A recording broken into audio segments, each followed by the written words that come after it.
Dito isso, meus amígdalos e minhas amígdalas, não teve jeito, não teve jeito. Ontem eu disse que tinha uma pauta extensa para tratar no programa, porque o Brasil é uma fonte que jorra escândalo, é uma fonte inesgotável de escândalos. E eu falei, hoje pelo menos não terá Gilmar Mendes. Mas o que aconteceu foi que o ministro decano do STF reconheceu ter errado ao atribuir a homossexualidade a um tipo de ofensa. A declaração foi dada em entrevista ao Metrópolis ontem, na qual o ministro do STF comentava a troca de acusações com o ex-governador de Minas Gerais, Romeu Zema. Na entrevista, Gilmar falou sobre os limites às sátiras e comentou que Zema não aceitaria ser representado como um, aspas, boneco homossexual. Ontem, no final da noite, pelo X, o ministro se retratou, aspas, há uma indústria de difamação e de acusações caluniosas contra o Supremo. Vou enfrentá-la e não tenho receio de reconhecer um erro. Errei quando citei a homossexualidade ao me referir ao que seria uma acusação injuriosa contra o ex-governador Romeu Zema. Desculpo-me pelo erro e reitero o que está certo. Fecho aspas. Acontece que, meus queridos amigos, o X fez uma checagem nesse post, esse pedido de desculpas, nesse foi sem querer querendo do ministro Gilmar Mendes. Os leitores adicionaram o seguinte contexto na postagem do ministro. Aspas mais uma vez. Segundo o STF, homofobia e transfobia são equiparadas ao crime de racismo, sendo inafiançáveis e imprescritíveis. Não cabe retratação para extinguir a punibilidade nesses casos. Fecho aspas. Bom, nós temos aqui, né, rescaldos da discussão de ontem. Sim. A fala, ela fosse escrita pelo Bolsonaro, seria, claro, homofóbica. Sem sombra de dúvida, seria homofóbica. Mas eu não vi, a Erika Hilton falou alguma coisa disso? Não falou nada. Ela deixou o estatocós, né, num estado de estatocosante. Ela falou do Nicolas, ela falou da peruca, ela falou da Beyoncé, mas ela não falou nada disso. Também não vi ninguém do tchá, militância, né, que fica gritando na Paulista, pelado de coleira, com a bunda aberta para cima. Sem homofobia, sem homofobia, sem homofobia. Ninguém falou nada. Ninguém fez um escarcéu. Porque, tecnicamente, a nota do X tem fundamento jurídico. E não só homofobia. Vale lembrar aquela hipótese que o Zema dispensou, que era de processar o ministro por injúria racial, em razão da fala preconceituosa contra o sotaque do povo mineiro, o que se enquadra como conduta discriminatória em razão de procedência nacional. É uma das formas, você discriminar o sotaque. Isso já foi discutido em casos de preconceito de nordestinos aqui em São Paulo. A jurisprudência paulista tem bons casos acerca disso. Mas o fato é que o Gilmar, pelo menos, se retratou de algo que não lhe cabe. Porque eu trouxe aqui ontem. Falei, não é passapanagem, porque todas as críticas foram feitas à exaustão e a gente revirou todas as hipóteses.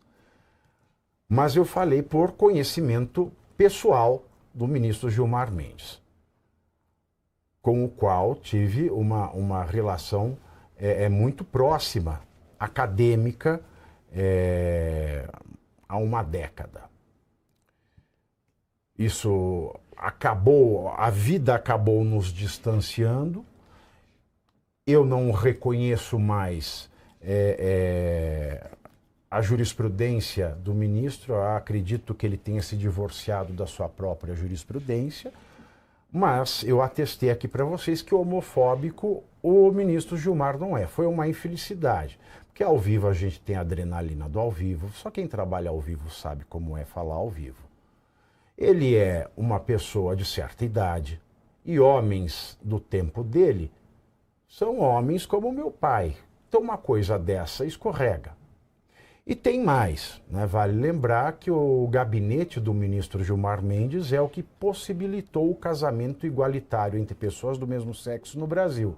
Porque quando os cartórios se negavam a fazer casamentos entre dois homens ou entre duas mulheres, foi o gabinete do ministro Gilmar que voluntariamente passou a notificar esses cartórios, de maneira que dos ministros do STF, o que mais colaborou para a questão dos homossexuais no Brasil foi o ministro Gilmar Mendes. Isso não se pode tirar dele. Mas também não se pode negar que um decano, aquele que se presume o mais notável saber jurídico da casa, cometa um deslize como esse e o faça em momento inoportuno, que é dar entrevista à imprensa. E quando ele fala, Caivano, ofensas ao STF, eu noto o seguinte: o problema dos outros poderes é cada deputado ou cada senador, quando são ofendidos por quem quer que seja, não diz estão ofendendo a Câmara, estão ofendendo o Senado. Porque se o Davi Alcolumbre tivesse o mesmo sentido de corporativismo que o Gilmar tem, ao dizer que um ataque pessoal a um ou alguns ministros é um ataque à instituição, perdeu-se a chance de, quando o diabo foi dito do Alessandro Vieira por conta do seu relatório na CPI do crime organizado, ninguém disse isso foi um ataque contra o Senado, não? Exatamente, Pavê. Como sempre, você vai no cerne da questão, né? É exatamente isso. Quando você trata aí de uma alternância, ou alternância não é bem o termo, altercância, né? Porque você está tendo uma disputa de poderes, literalmente, né? Como você chamou, entre o legislativo e o judiciário, protagonizado aí pelo caso do Alessandro Vieira, que até não conseguiu que fosse adiante aquele indiciamento, e a gente também tratou aqui no dia específico. Mas quando o Gilmar Mendes, para se defender, no lugar de colocar somente o seu reconhecimento, olha, falhei, embora eu não tinha nem visto o tweet, mas quando eu cheguei aqui você já estava e conversando, eu falei, ele pediu desculpas, mas isso não é o suficiente, né? Não tem arrependimento eficaz para esse caso, não existe, não é previsto na legislação, né? Porque ele não ofendeu apenas a uma pessoa, ele ofendeu uma coletividade, e aí a questão muda completamente de figura, e ele sabe muito bem disso. Pode ter sido o que você disse? Eu até acredito. Um pequeno deslize, estava ao vivo, está tentando defender a instituição e, como eu disse, usar de uma técnica dissuasória, de diversionismo, para tirar o enfoque do Alexandre de Moraes e do Dias Toffoli, trazer para si, porque ele é, sim, um jurista de carreira, está há mais de 20 anos no STF, e aí pode ter, pensando em tudo ao mesmo tempo, ter caído numa armadilha dele mesmo, né, das próprias palavras, e ter cometido um ato falho.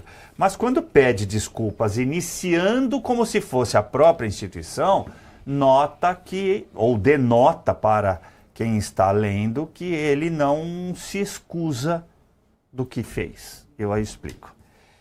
Quando ele põe a instituição em primeiro lugar, como se tivesse sido atacada, não é mais o Gilmar Mendes, pessoa física. É, de novo, o STF. Olha, então eu falei em nome do STF e por isso eu não tenho que ser punido por aquilo que eu disse.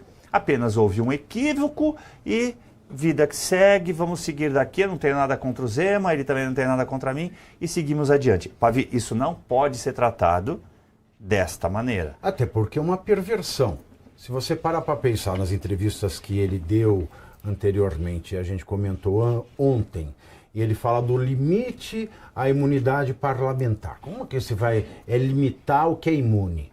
O único imunizante limitado que eu conheci na minha vida foi a vacina da Covid.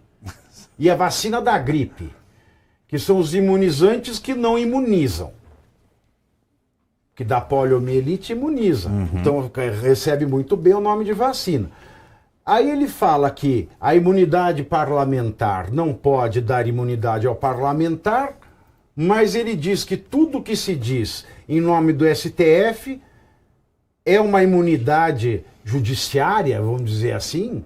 Exato. Padre. Uma imunidade ministerial, uma imunidade suprema que não está prevista na Constituição. De onde ele tirou isso? Do CAD-MDMC? Do CA? CAD-MDMC. Eu não faço. É o Centro de Estudo Aplicado do Meio do Meu Cofre. Pode ser, pode ser. Mas é exatamente o que eu estava tentando explicar e você explicou de maneira mais simples. Por quê? Porque ele, inclusive, reitera algo que ele já disse anteriormente, de que as pessoas não têm o direito de criticar o STF da maneira como vem criticando. Porque, veja, uma coisa que ele não concorda é quando as pessoas dizem que eles agem de maneira marginal, que eles agem de maneira a usar o próprio cargo para fazer outros negócios. Então me pareceu nitidamente que ele está fazendo esta defesa, Pavinato.